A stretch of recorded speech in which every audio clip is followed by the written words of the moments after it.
Welcome back. Happy Saturday, y'all. Just want to let you know, warning real quick. I just put on this lip gloss from Victoria's Secret, and I think it's that plumping stuff because my lips are burning.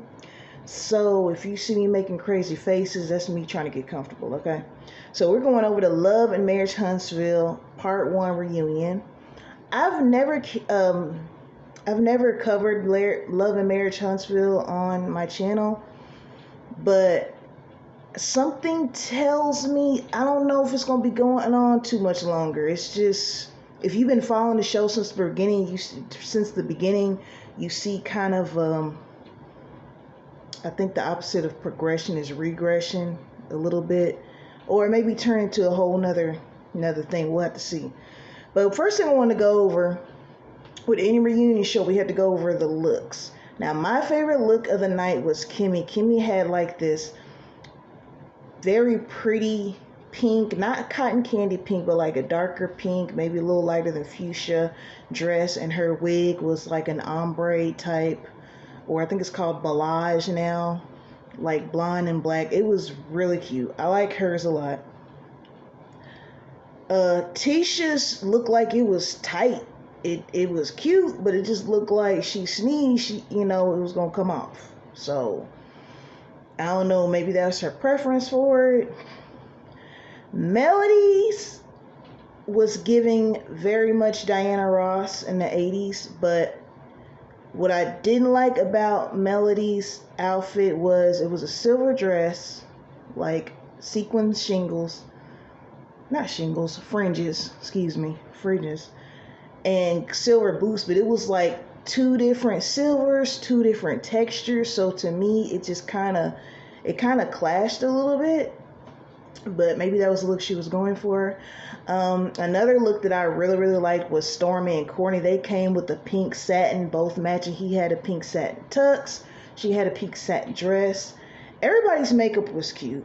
Martell had like a burnt rustic orange, and then like it was like a tux with the black, there was like a black stripe going down. I thought that was very creative. That was actually my first time seeing that. If you haven't seen the show, it's probably on, if you have Xfinity, go to the on demand and you'll see the outfits. My least favorite, because I feel like it was not, I don't know if they ran out of budget money, but Kiki's dress, it just didn't look, it was just too plain compared to everybody else's. Now, her makeup was cute, and her hair was really nice because she had like I guess like some wavy box braids, and it's cute to me. It's refreshing, I should say, to see on a reality show someone not wearing a wig all the time, at least with like some braids. So I did like that. So messy Carlos. Carlos was messy as I don't know what. He was probably messier on this reunion than I've ever seen. Now, if you've been keeping up with Carlos King, he's been doing a lot of interviews. He's been interviewing a lot of the Bravo girls. He's been doing a lot of like getting the tea on different people. So maybe that has amped him up more so on his shows. Some people have even complained that they feel like he's spending too much time interviewing other folks and not putting it into his shows. Now, the only show of his that I watch is Love and Marriage Huntsville, because anybody that knows me knows that I'm very partial to Huntsville. It's basically my adopted hometown. I lived there a few years ago, and I will be moving back as soon as my daughter graduates from high school. I'm going to let her finish school, then I'm going right back to Huntsville. I absolutely love that city. Huntsville has my heart. Not watching the show because of that, but it's like it kind of goes into it. Like, I love Huntsville. I love this show.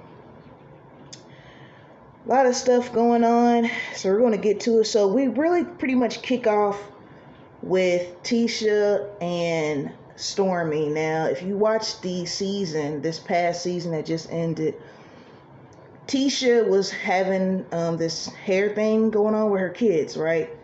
And she hired somebody to do the website. Well, they ended up copying and pasting from Stormy's Canvas Beauty site and forgot to change some words. And people called Tisha out on it.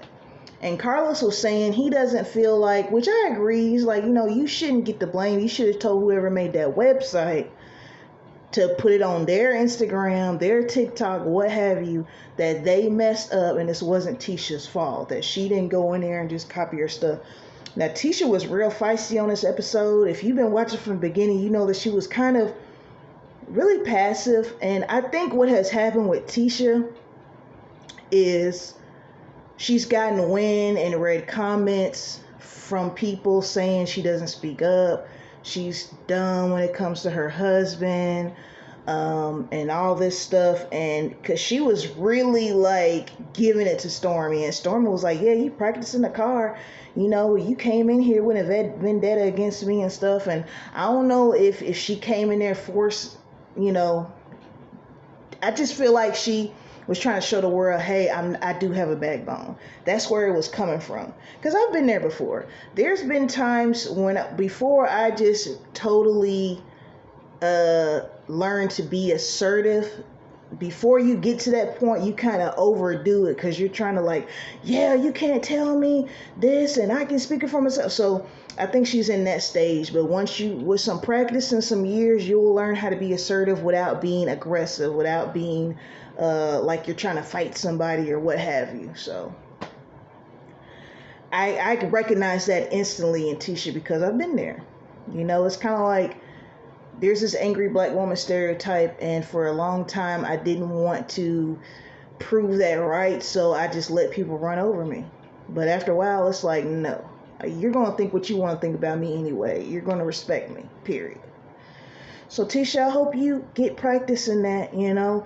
I wouldn't let the comments deter you. That's just part of being famous. You have to take the bad with the good. So just like you have fans, you have people that can't stand you. So, let's see, Messi, Carlos. We get into some stuff that I feel like, I was like, what is Carlos doing? But before that, we discussed Kimmy and Maury's sex life. You know, Kimmy had breast cancer, which anybody that knows somebody that has cancer, if you yourself have had cancer, you know it's very hard on the body. Sometimes the treatment is worse than the disease itself. So their whole storyline this season was him wanting sex and Kimmy saying, I'm just not in the mood, right? So she clarified it, or tried to anyway, that she was saying, no, it's not just him wanting sex. You know, I wanted sex too in our marriage. That's something that we both equally want. It's not him just jumping on me and I'm just laying there taking it. I still feel like Kimmy, I'm sorry. If I was battling a disease that could potentially kill me, if I'm not in the mood to lay down with you, I'm not in the mood to lay down with you. Husband or not, you're going to have to chill. You're going to have to take this little, go ahead, take your phone, get on Pornhub, get you some KY, and go in the bathroom by yourself or something. I get it. Like, that's just, I've never had cancer, so I definitely can't speak. I'm just saying, like, if I'm fighting something that could end my life, I'm not worrying about dick right, peeing right now. That's just me. So, a lot of people are calling Kimmy a pick-me and all that. I don't, you have to understand when it comes to reality TV, stuff is edited. There may have been some more said that we didn't see. I don't feel like she's a pick-me. Like I said, I'm not married, so I'm just going off of what I feel like I would or would not have done. So while we're talking about sex, Melody said about 2 episodes ago that she never had an orgasm while married to Martell. And Martell's goes on talking about some, I got a hook, I got a curve and all this. And Melody explained that it's emotional for women a lot of times. And that's true. Like, you could be built like a bull, but if we are having problems in our relationship, it's like, that's not going to make me want to get with you sexually. It's not going to make the sex enjoyable because it is emotional for us, especially if you're in a relationship. It's not like he's a cut buddy. This is your husband, and they're dealing with the infidelity issues that they had and whatever other issues they had. So I get what Melody was saying. But here's the part where I feel like Carlos was messy as hell. He gonna go around the room and ask each woman, have they ever faked it? Now, Stormy was the only one that said no. Like, to me, you know, hey, maybe that's what he's supposed to do. It's about getting the ratings up. I probably would have refused to answer. Like, I'm not answering no crazy mess like that. Husband sitting right here. But ladies, that's one thing y'all do need to stop doing. Quit faking it, because you got guys wanting to run around here thinking they just God's gift to women sexually because they had a bunch of women lying to them. Quit doing that. You ain't got to hurt the man's feelings. Just be like, look, I didn't reach the peak. I mean, I'm sorry. Maybe we can work on that or something. So let me go to my notes. Tisha comes out more towards the end. It's going to be 3 parts, so we're probably going to get more into her next week. The Fletchers are definitely going to come on next week, and I think Tiffany and Lou are going to eventually come on, because they left kind of midway through the season. Tiffany was talking about after she had the baby, Lou just went on the road and was working, was never at home. She was by herself. So a lot of people have mixed thoughts about Tiffany and Lou. I feel like for reality TV, they weren't dramatic enough. If you're trying to be on reality TV, you do have to have a certain type of dramatic flair to you that just comes with it. So let me go to. All right, so during the Black Expo that they had a few episodes ago, Marceau asked Stormy about $100 for her spot in the expo. So she proceeds to basically say he's acting like a bitch because they say he's into women's business all the time. I just feel like Marceau's I think he just kind of has that personality where he's a smart aleck with whoever. I think a lot of times when men argue with women, I feel like they come into it kind of feeling like you're inferior to them anyway. So I think that's why he may get into a little bit more with the women than the guys. The guys are pretty much on his side with a lot of stuff, so there's really no reason for him to get into it, I guess. One thing I could say, though, is I feel like Stormy laid on the B word way too much with him. It's like, okay, we get it. You think he's a B, you think he's sassy, da-da-da-da. I just feel like he laid in that too much. I feel like Tisha did not defend him enough. Like, you're not going to sit here and call my husband names, and I'm just sitting here right in front of you. Like, me and you need to go off to the side and have a conversation. What is your problem? I just wouldn't let that fly. You're not just going to sit here, because if he was calling her a B, Courtney would have been all up and down the street with him. I understand it's a difference. I don't want to get too much into the whole gender thing. I understand it's a little bit more volatile when a man calls a woman that, but it's like, either way, you need to chill on the B word. Like, Stormy, we get it. You think he's sassy and all this. Like, there's another way. Now, him asking her for that $100 on the day of, that was dumb as hell. Like, I wouldn't have gotten so, I don't want to say irate, but I wouldn't have responded like Stormy did. I would have been like, look, man, look, can we discuss this some other time? This is the day of. You feel me? So they were going back and forth about that. Now, something we touched on is before Kiki came out was,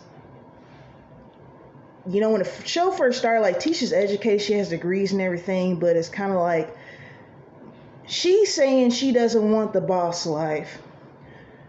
Marceau saying she does. I think Tisha's trying to find her feeling, because it's like, it's like on one hand you want to be a stay-at-home mom with your kids, but you see the women around you building these empires. Marceau said he doesn't want to be a power couple because he said he just doesn't like that dynamic of being a power couple, which, I mean, that's his thing.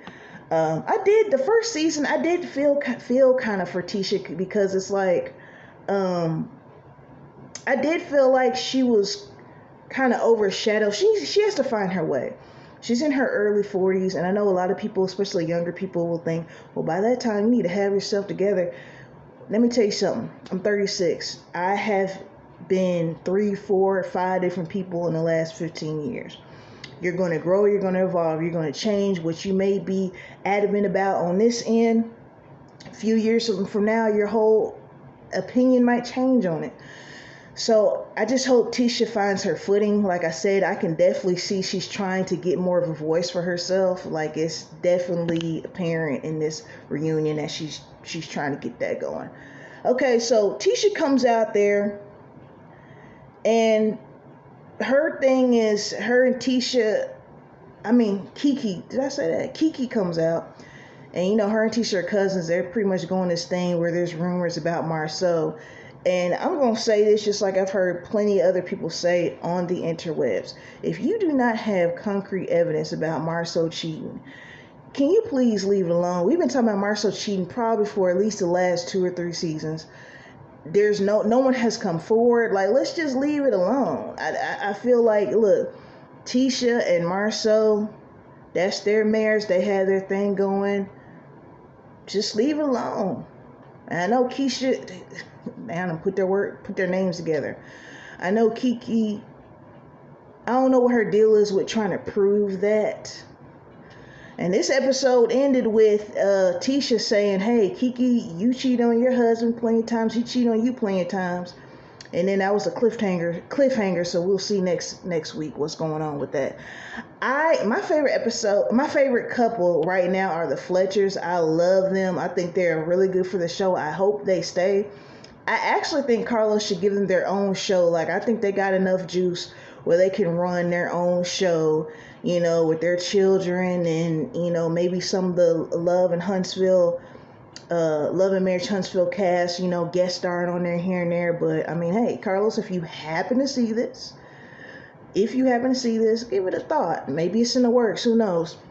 Shout out to my subscribers, man. Thank you for everybody that has subbed to me. Thank you for you all that have viewed me.